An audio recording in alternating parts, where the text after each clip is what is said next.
hope Yes, you can. ma'am. Okay, you We can. can see. We can see. Okay. So first, I would like to thank the Skonoscape team, Mahinder and Gaurav and all the people who are organizing these excellent webinars and keeping all the doctors and the healthcare facilities busy, especially in this present era with all this pandemic of COVID. And I wish all the doctors, I hope they're all doing well, and I wish their families are doing well, and will continue doing well and follow the standard protocol which has been advised by the government. So, not taking too much time, I'm going to be talking on 3D ultrasound applications in clinical gynecology. What is 3D ultrasound? 3D ultrasound is an important imaging technique that answers questions which cannot be addressed with traditional 2D imaging. This involves acquisition of series of 2D images that can be displayed collectively in a variety of imaging modalities, which actually Gaurav has just shown us. And then there's a rapid acquisition of volume of data that can be stored, reviewed, and manipulated retrospectively, producing images in any desired plane. Now, always the question is takes too long to do. That's not true. Time of acquisition is less than 30 seconds, and 30 seconds to 2 minutes for the post processing time. If there's a good 2D image, a good quality 3D, it doesn't take too long to do it. It's basically while you're scanning, you can do all your reconstructions. Now, I'm going to be talking on how we acquire the data and then use its clinical application in different fields of gynecology, early pregnancy, maybe a little bit of female infertility, and quantification of blood flow. Now, what is the basic difference? When we do a 2D scan or we do an endovaginal ultrasound, it's a dynamic scanning to get images like this from long axis and transverse view. We cannot have them displayed together, but we have to scan and get these images separately. And this is a pretty decent image where we can measure the endometrial thickness in the long axis view. When we try doing the 3D, we have to first make sure that we keep our transducer probe very still. And then we have to let the machine do all the work. Now, when the machine does it, after acquiring, there's this multiplanar format, which is what it gets displayed as, where the long axis and the transverse view are seen simultaneously. And then the machine reconstitutes what we call the C plane or the coronal plane. And the advantage of this is that all three planes are seen simultaneously, and the region of interest can be studied in different angles. We can go back and forth and look for the problems. Then there is this rendered image, which actually gives the end-face view of the uterus, where the fundus, the fundus and the cervix are all seen in a single plane. And this is actually the same thing, which is the C plane, which has been reconstituted by the equipment. Now, when we have these, we have a multiplanar format. We look for the anatomy, and here we can see that there is a thick endomyometrial layer, which is separating from the endometrial cavity by this thin hypoechoic halo, which is the junctional zone. And then we have the fundus, which looks convex, which is a standard thing that the fundus of the uterus is generally convex on coronal planes.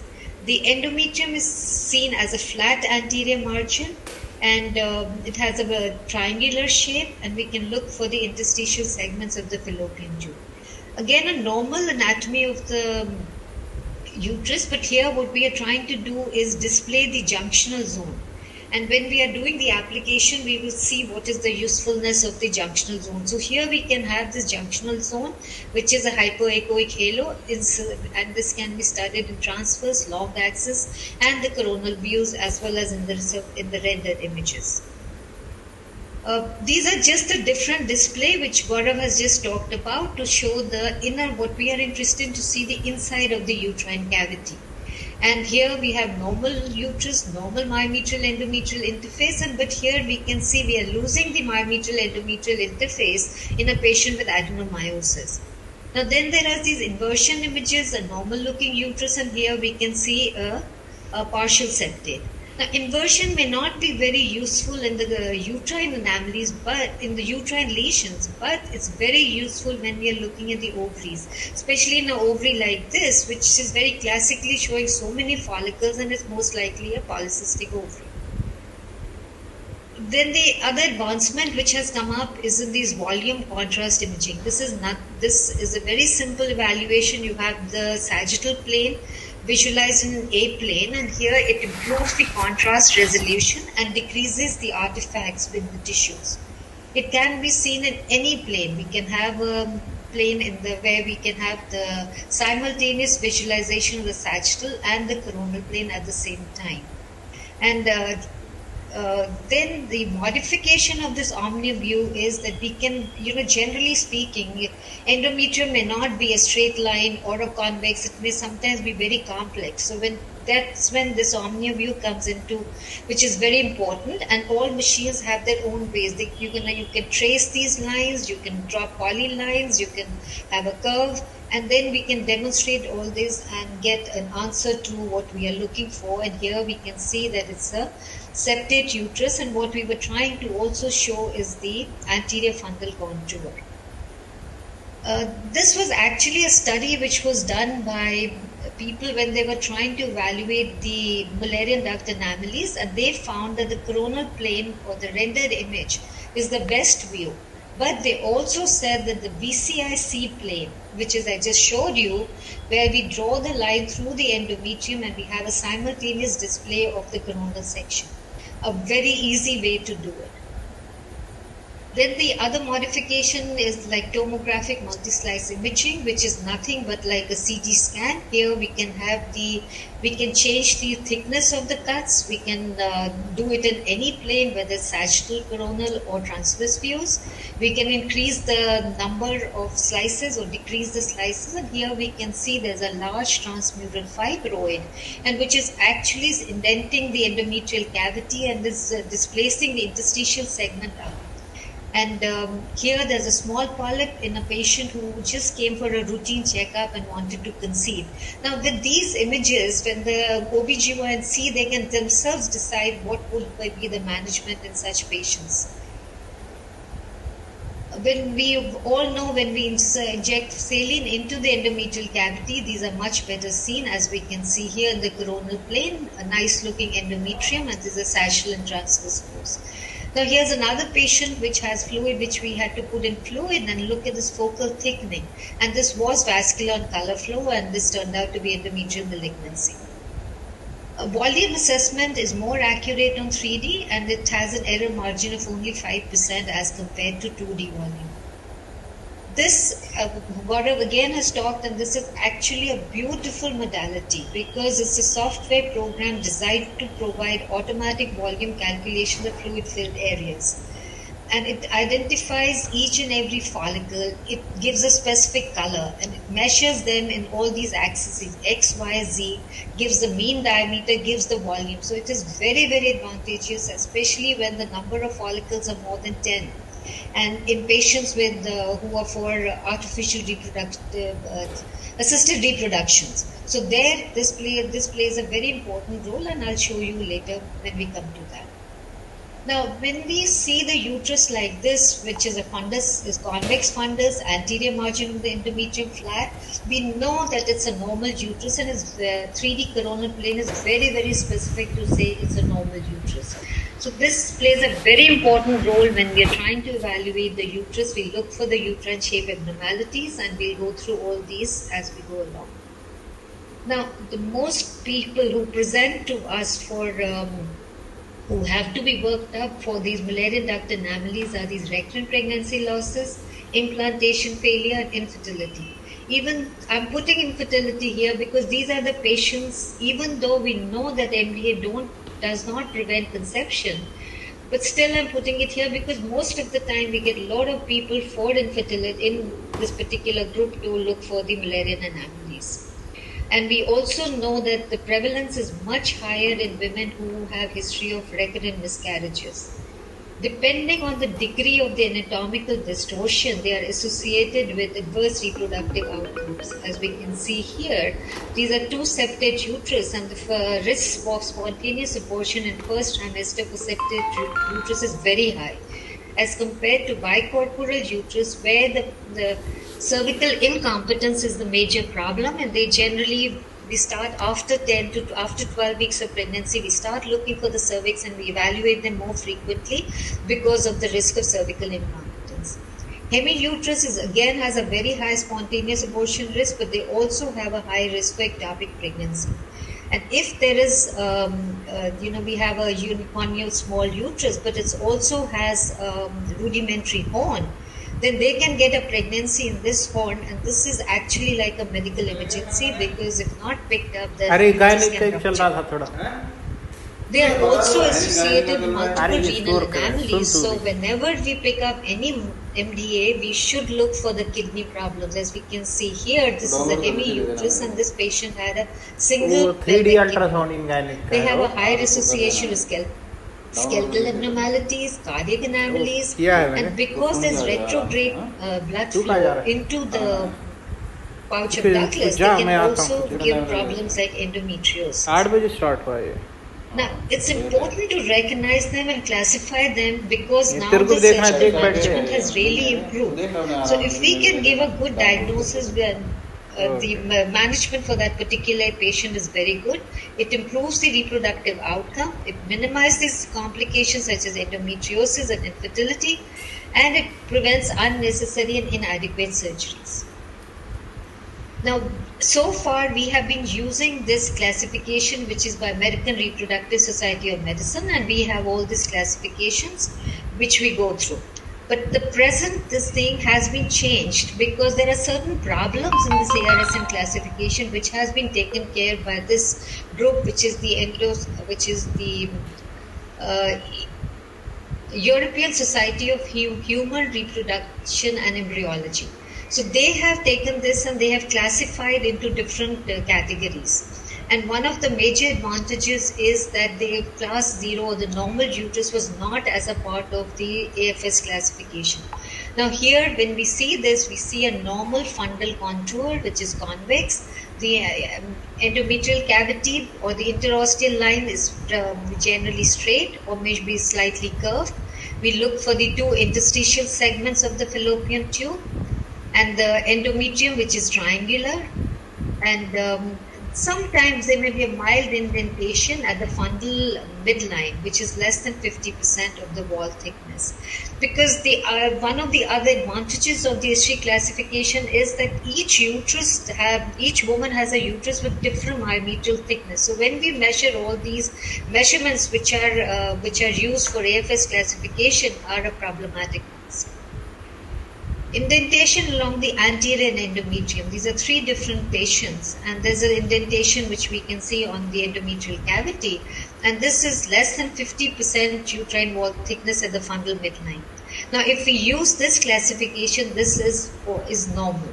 But when we were using the AFS classification or ASM classification, these are classified as arcuate uterus.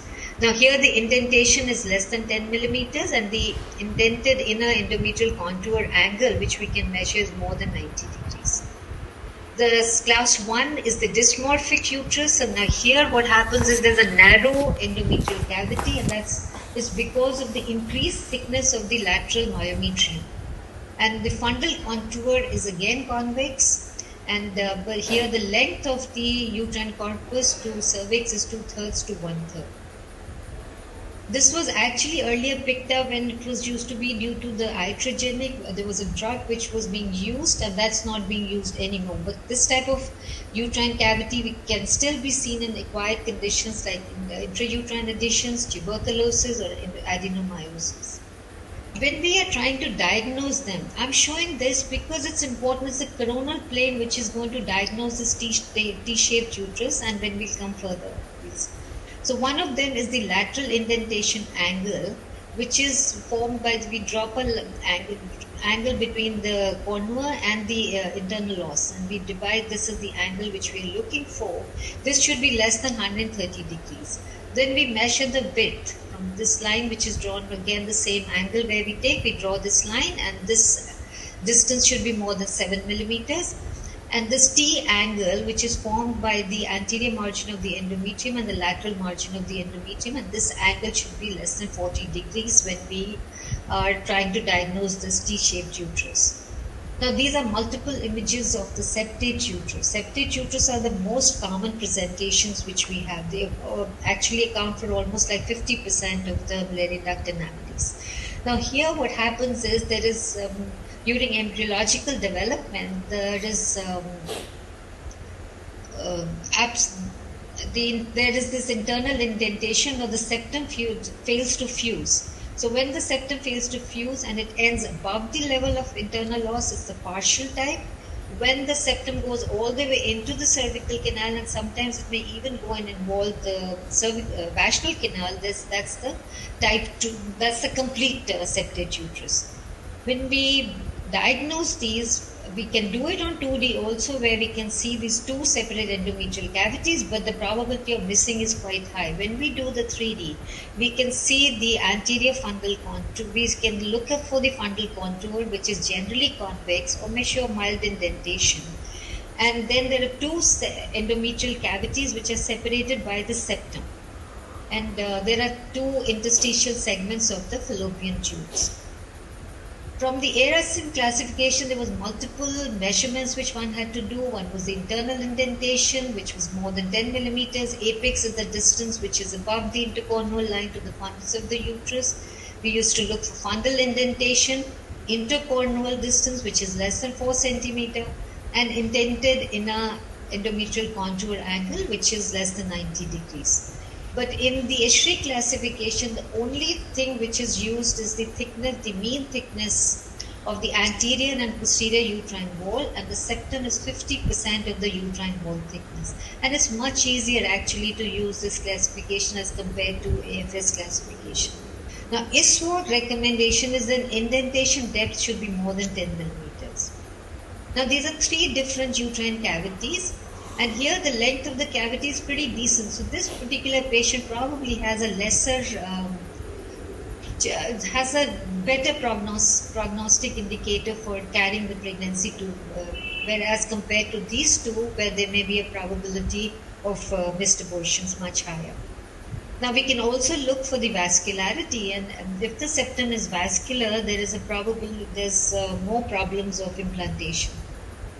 Now these are 6 different images of 6 different patients, because the problem with Esri classification is that we are diagnosing a lot more normal or outward uterus as partial septate. Now if we look at this image and we look at this one, we can say this is a pretty much normal uterus, and this is definitely a partial septate uterus. But what about the others? So then this they form this group, which is congenital uterine malformation experts, CUME, to better define the criteria for differentiating normal outway and septate uterus. So the criteria which was used was indentation depth, indentation angle, and indentation to wall thickness ratio. Indentation depth is nothing when we draw the line between the interosteal or the intercornual line, and we go to the tip of the endometrium, and we measure this distance.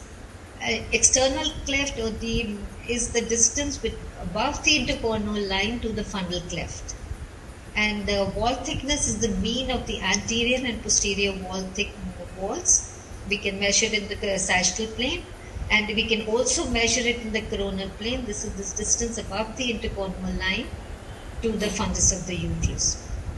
And the indentation angle is, we can trace it along the two lines along the indentation apex. We trace it like this, and that's the indentation angle.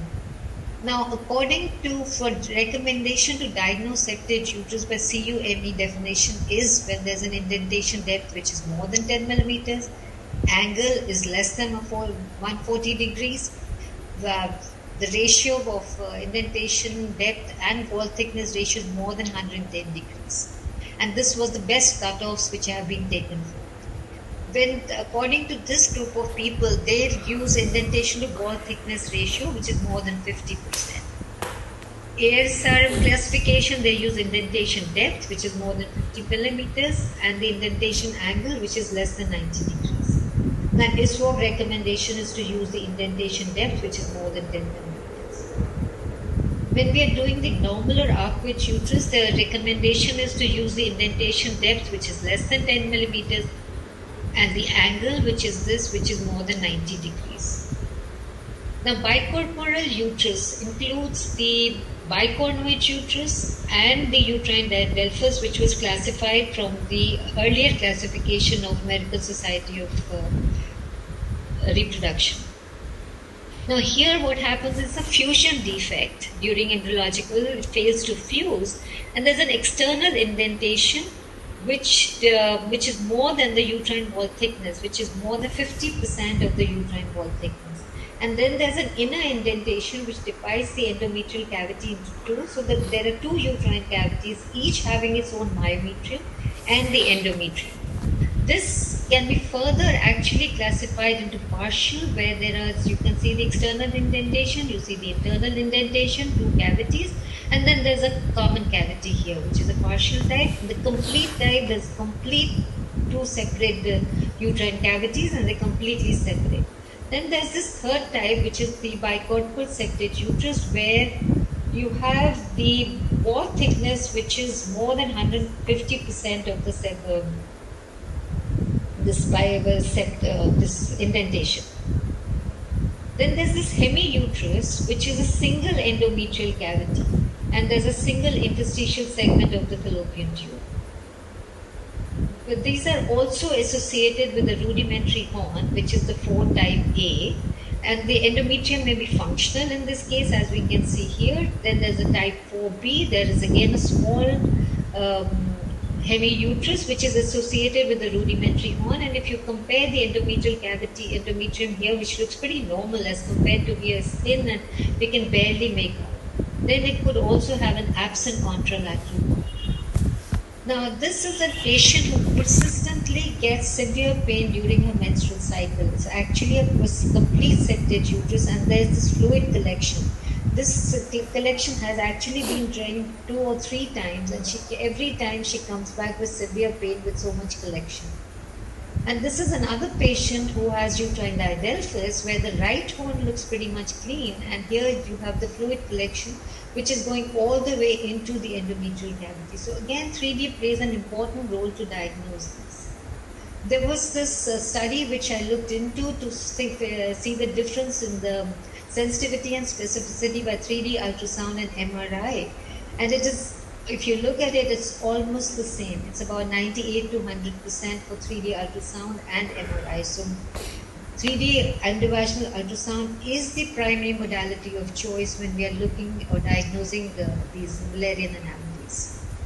Now, the other group of patients, which is the abnormal uterine bleed, is the commonest complaint for which they visit the outpatient departments to the gynecologist. Now, here what we are looking for is leiomyomas, polyps, and cancers.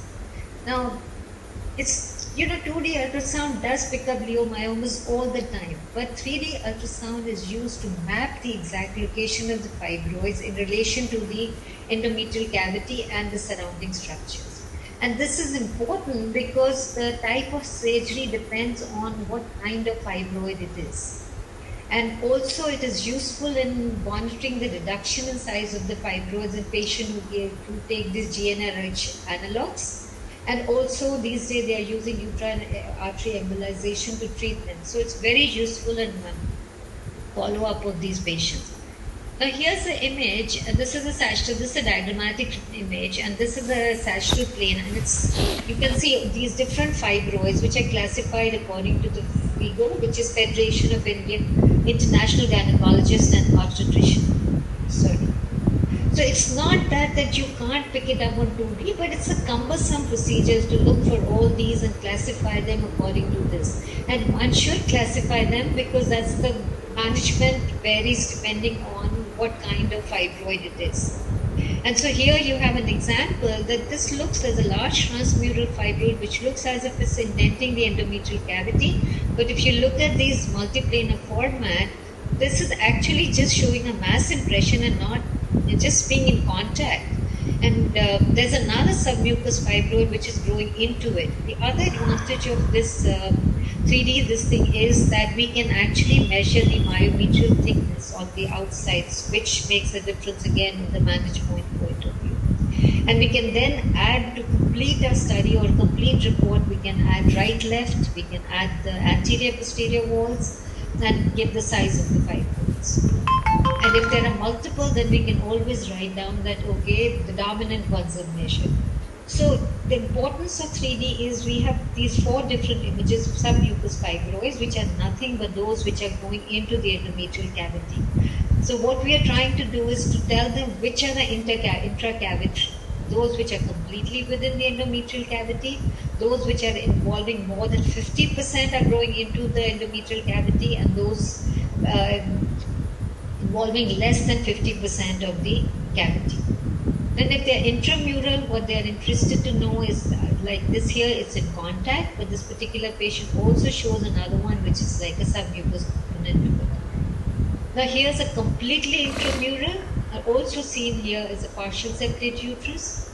And then when we diagnose subserous uterus, the importance is what we are supposed to see is how much of the component of the mass is within the myometrium, whether it's more than 50% or whether it's less than 50% within the myometrium, and most of it's jutting out. As you can see here, it's completely going out. It's distorting the fundal contour, but the endometrium is pretty nicely seen.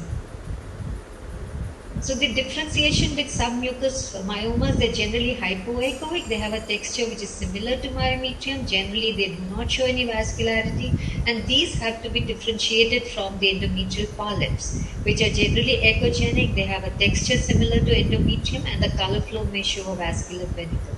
But in polyps, we are not that the 2D does not pick it up. What we are interested to tell is what is the site of the polyp, so that when they do hysteroscopy, they can see them. And here, like it's in the right corner, then we are interested in number of polyps along the lateral wall. And we know that whenever we in saline infusion sonography always shows these polyps and synechia better delineates them. And this is a large cervical polyp which is prolapsing, and it was extremely vascular and color flow. So this is 3D power Doppler, which is actually more sensitive, so this vascularity is better picked up. Now, endometrial cancers, when we see there's a huge mass here, which is extremely vascular and color flow, we are losing the myometrial endometrial interface on this side, but the lateral margins are pretty well delineated. But this needs to be biopsied to make sure this, and that this turned out to be a cancer. This is another 3 coronal plane where you can see there's a mass here, and there's a bulge along the right anterior endometrial contour. Another example of a polyp which was malignant polyp. And this is completely distorted endometrium. We can see we completely lose the outline, and the color flow shows a vascular pedicle which is actually crossing this myometrial endometrial interface. And this is actually a large fibroid, a large endometrial cancer, which was in the lower uterine segment. There was extension into the myometrium because no myometrium could be visualized in this lower segment. Now, adenomyosis is another condition which presents with a large globular uterus. And we can see this on 2D. In fact, if you ask me, a large globular uterus with all these linear echo densities and these multiple tiny cystic areas are better picked up on a good 2D resolution. But what is not picked up is the myometrial endometrial interface. As we can see, 3 different images. And here there's a complete loss of myometrial endometrial interface in these 2. Here we can see that there is these striations which are going into the surrounding myometrium. And these are very classic signs of the adenomyotic uterus. Now, intrauterine adhesions or the Asherman syndrome, these women present with less menstrual flow or amenorrhea, and on the ultrasound, they are seen as very thin endometrium. And obviously, this thin endometrium one has to correlate to the date of the last menstrual period. So these are generally less than 2 millimeters. They present as marginal irregularities. They can present as completely fibrotic completely distant, extensive additions in the endometrium where you can barely see any endometrial, good-looking endometrial cavity. And then they can get fibrosis, which can be seen as these calcifications and which are within the endometrium. And in this particular patient, large synuclear additions. And what one can do is we can measure the volume of the endometrium and we can measure the volume of the synuclear so as to be of assistance for further management of this particular patient. These are different kind of intrauterine devices, and 3D coronal plane is a beautiful way to localize these intrauterine devices. These are all in the normal position, and I'm not sure we have seen any of these. This I was used to see when I was a student, which was called a Lippes loop. Now there's this intrauterine device which is low in position. There's another one which is again in the lower endometrial cavity. So obviously this low in position is losing its purpose of using as a contraception. Here it was going into the myometrium, and this is a old slide of mine which basically shows this intrauterine device indenting the gestational sac. Now these are 3 different patients with densely calcified tissue, which is retained calcified fetal tissue, very easily picked up on 3D. Now, in tuberculosis, we can see a completely distorted and obliterated endometrial cavity, which is more than 50%. We can look for these interstitial segments, which are more vertically oriented. Then the hydrosalpinx is much better picked up on 3D. And they can also have an axial fixation, where here you can see the ovary, and this is a dilated fallopian tube. And there was loculated fluid collection because of the addition. So tuberculosis can present like all these and are much better picked up on when we do a 3D scan. Coming to ovarian masses. Now here what I would like to say is that the pattern recognition approach which has been given by the IOTA is actually a very good modality to classify all these lesions. We can see that this is a simple cyst, this is a hemorrhagic cyst with a clot, a very retracted clot. This is like an endometrial cyst, which is has a classic ground glass appearance or low-level internal echoes, and this is an echogenic focus, which is dermoid cyst. When we do the 3D, the advantage of 3D in this particular patient is, yes, we can see the outline very nicely, but this is an avascular clot. This is endometriosis, and the only thing which it has added is, yes, there's a focus of focal thickening, which is the endometriotic irregularity which we see in these endometriosis. And dermoid, it has actually not given us any more information, except that, yes, we are definitely sure it's nothing else. And the sensitivity and specificity using this approach is almost like 88 to 100%, with the sensitivity and specificity goes up to almost 90%. Now, if there are masses like this, a cystic complex with a echogenic, regular looking echogenic intramural nodule, and we do a 3D, we can see this nodule which is completely irregular, engulfing the mass. And what is more, this thing is on the 3D power Doppler, which is giving extreme haphazard sort of vascularity. So we know it's a malignant mass, but this just added to our level of confidence in calling this a malignant lesion. And here there's another distinct 2D images which shows a multiloculated mass with echogenic intramural nodules, internal echoes. Same thing which we are seeing, more irregularity of the wall, and color flow is more specific because it's an extremely vascular flow. And these are both different patients with ovarian tumor malignancies. So the sensitivity and specificity in predicting malignancy is pretty good just by using the 2D frame, just using the IOTA morphological classification. Now what 3D does is it gives us the smooth lining of the wall, which is very important because here we can see unilocular cyst, thin margin, regular smooth margin, and we know there is no septa, no solid components, and no papillary projection. Whereas this is another patient which actually on 2D really doesn't show too much, but when we do a 3D, look at all these nodular projections which are coming out, and this turned out to be a cystadenoma. And then 3D is pretty good in looking for the wall thickness, looking for these papillary projections, and looking for these intramural nodules. and tumor infiltration of the capsule is better demonstrated on 3D. Vascularity again is very useful because 3D power Doppler gives us much better visualization. Here we have a pericystic, we have a peripheral in the wall of the cyst, and there's an avascular clot. And this is a septal vessel in the endometriosis. The solid tumor showing increased vascularity, which is peripheral, central, irregular caliber, and a lot of branching pattern. And here is the increased vascularity in the intramural nodule. There's this color score which is given by IOTA, which is like no detective, and there's no vascularity, there's 1. Minimal vascularity 2. 3 is moderate vascularization, and 4 is abundant vascularization. So it's much easier to classify them according to this IOTA classification. And absence of flow obviously increases the likelihood of being benign. This is a hemorrhagic cyst with an avascular clot. This is an endometriotic cyst which is avascular. But here it does not mean that all avascular lesions are benign. Here's a tumor where you can barely pick up some central vessels. And when there's increased vascularity, which is in the score of 3 or 4, it increases the likelihood of being malignant. But again, not necessarily, because here there's an ectopic pregnancy which shows a classic ring of fire appearance, and there's a corpus luteum which shows peripheral removascularity, another example of a corpus luteum. So it doesn't mean that we don't see increased vascularity in benign lesions. Fallopian tube, I think I've already said, it's actually 3D is a beautiful modality. These are generally anechoic. We see the C shape, there are incomplete septation, and this is just the rendered image of the dilated fallopian tube. There's a base sign, again better seen on a 3D.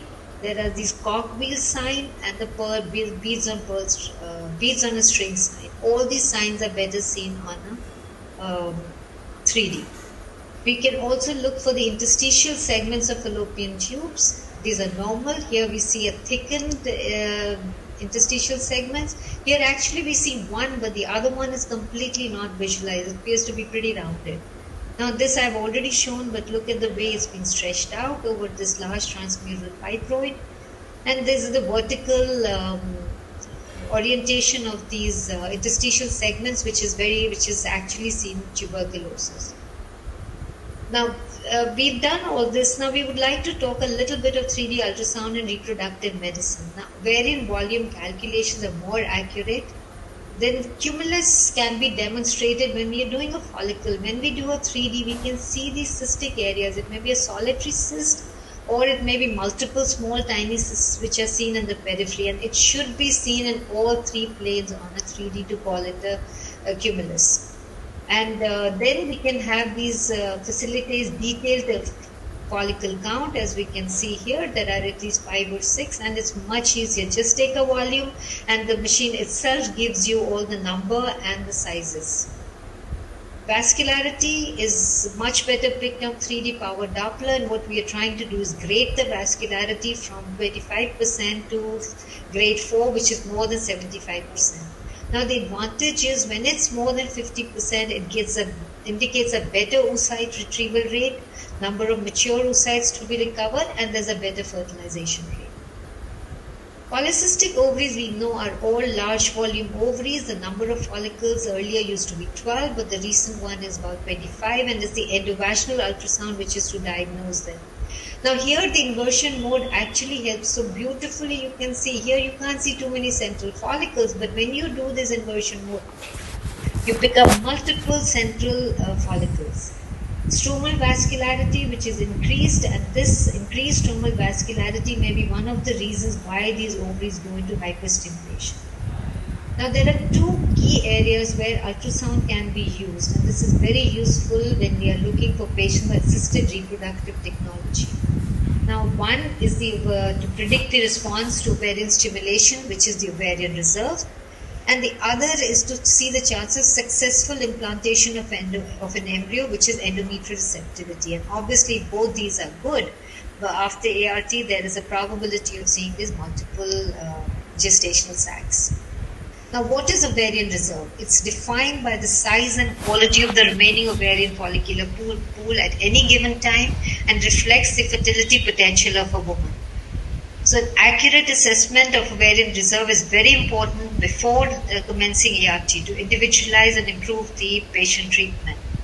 And the ultrasound is an excellent way to do that. We can get an antral follicle count, ovarian volumes, and stromal blood flow. And we can see here the way the number of antral follicles which are picked up, they're color coded, it gives a number. And when we try and do it on the second, third day, looking for antral follicles, these are small resting follicles in both ovaries, measure between 2 to 8 millimeters and have to be assessed on second, fourth day. Look at the number of follicles. If we were going to count or measure each one of them, it's like an impossible task. You're there for almost half an hour doing it. But machine does it for you in 2 minutes. It gives you a graph. It tells you which are the number of follicles, antral follicles, which are good, which can be stimulated, and which are below 5 millimeters, which are not that great. It gives you the total number. It can also give you the number, the size, and you add the number together to get the total antral follicle count. And here you can see that all the information is available in these two charts which are available. And this is the test of choice when we are quantifying ovarian reserve. The success of IVF depends on this. When there's antral follicle count 7 to 10, there's not that great the chance of the success. So these cycles are ignored. When there's a count more than 16-30, the response is pretty good. And when the ovarian volume less than 3 ml, poor prognosis, more than 10 ml, it's generally a polycystic ovaries. And this IVF outcome in these cases is good, but there is a chance of hyperstimulation in these ovaries. Whenever there are more follicles, increased stromal flow, they have a higher probability of ovarian stimulation. Now, we can also help these patients by doing something which we call endometrial receptivity, which refers to a state where the endometrium matures and allows a blastocyst to attach, penetrate, and induce changes in the stroma, which can result in implantation. And the sonographic parameters are thickness and volume, endometrial pattern, and the blood flow. Blood flow is what I'm going to talk about on the next few slides. Because this is which helps in the improves the implantation potential. So what we do is we do a 3D power Doppler. We look for these vessels which are coming into the subendometrial halo. That's 1. Then they go into this echogenic part, which is 2. 3 is the inner layer, and the 4th is the endometrial strip. So we trace these vessels, spiral vessels, which are dilated, and we trace them going all the way to the endometrial cavity, and this is a pretty good endometrial perfusion. This is very nicely assessed on 3D power Doppler because the flow is more sensitive to slow flow. And we can see the vascularity going all the way in all 3 planes, and also we can create a shell which can have a thickness of 2 millimeter, 3 millimeter, whatever you want, and look for the vascularity within that shell. And this is helpful in gives better information of blood supply to the endometrium and subendometrial region, and is very useful in patients this is done before implantation, and it's very useful. The advantage is that if it's a poor flow, then one can ignore those cycles and try and improve them. We don't have to be doing subjective this thing. We can also quantify these vessel densities by using these vascular indices, which again are very simple. You calculate the volume and the machine itself gives you these indices. And the index which is commonly used is the flow index, which is when it's greater than 13 is seen in the pregnant group and less than 11 is seen in the non-pregnant group. But these other two, VAS-VI and VFI, do not show any difference between the pregnant and non-pregnant groups. So here, this is what I was talking earlier, that when there's good endometrial perfusion, we can see it going all the way into the endometrial cavity. And this is a pretty normal looking uterus, whereas here it's a hemi-uterus, which was picked up as an incidental finding because she came for evaluation of endometrial receptivity to look for the vascularity. And both of them show very good vascularity. They're good candidates for transfer. Whereas here there are 2 different patients, you can barely see any vessel. There's some over here in the subendometrial, but there's endometrial region, but there's nothing which is going into the endometrial cavity in both these patients, and these patients need to be further worked out. Now, these are the charts which can be scored, which is a 3D scoring chart for patients undergoing IVF, and the maximum score and the cutoff which is taken as 5 and the maximum score is 7. We look at the morphology, we look at the volumes and the endometrial flow, which I have already just spoken of. Now, when we have these good flows, we've done a good job, we can pick up these early sacs, and coronal plane is the one which picks it up. Here, on a sagittal plane, we could see only 2 sacs. When we do a 3D, there are three gestational sacs. And here, this is another advantage of 3D, is this is a dichorionic twin with a nice looking membrane separate, but one of the sac is a monochorionic, monoamniotic. You see the 2 embryos, but there is no dividing intertwin membrane. The other advantages of 3D is in the early pregnancy, they correlate the images which we get, and Gaurav has also shown us, are actually correlate very well to the embryological development. And here's the brain tissue which is seen on a 3D reconstruction using the OmniView. And here this is an example of one such patient, 10 weeks of pregnancy, and it's acrania. One does not have to wait till 12 weeks to diagnose this condition, and she can go into termination at 10 weeks. It's very useful in ectopic pregnancy. It's in the ampullary segment, which is the more commonest presentation. Here we have the ovary, and this is the tubal pregnancy, which is what we are seeing here. When we see a sac which is eccentric in location, we call the patient back in 2 weeks to make sure that the sac is coming into the normal position. As compared to this particular patient, actually she is interesting. She came for the first time. Within the first 2 weeks, we had told her it's a Cornwall pregnancy. And she had come to me at 5 or 6 weeks of gestation. And then I lost her because I told her it's a Cornwall pregnancy, and she was infertility treated, so she didn't want to do anything. She comes back for reconfirmation when she was told there's no cardiac activity. And just look at the way the cornua has expanded. There's hardly any cover of myometrial tissue. So she was opened up immediately, and if it wasn't, this would have ruptured. That's how they generally present. And this is a patient who had a cervical pregnancy. She refused to believe. Again, one of those IVF, she had ovulation induction, and she conceived with that. And she was actually came with pouring. She was pouring when she came at 10 weeks of pregnancy. And this was a patient who had a scarred pregnancy. We can see that on 3D, we can see that it's in the region of the scar, and 2D actually picks it up very well. This actually I pick up to show the 3D advantage of a hypervascular myometrium. This over here, we have to correlate it with the beta HCG. If it's quantitative analysis, positive beta HCG, it's a molar pregnancy, still positive. It could be retained products of conception. In this particular patient, she had actually ruptured her uterine wall, and there was marked increased vascularity, so it was a large hematoma. Following treatment she had a DNC for misdevotion. And if the beta HCG is negative, we look for these things for the AVMs. In conclusion, I would like to say that endovaginal 3D ultrasound is an integral part of ultrasound gynecology. It's less expensive, less invasive, less time consuming, and it's better than hysteroscopy or MRI.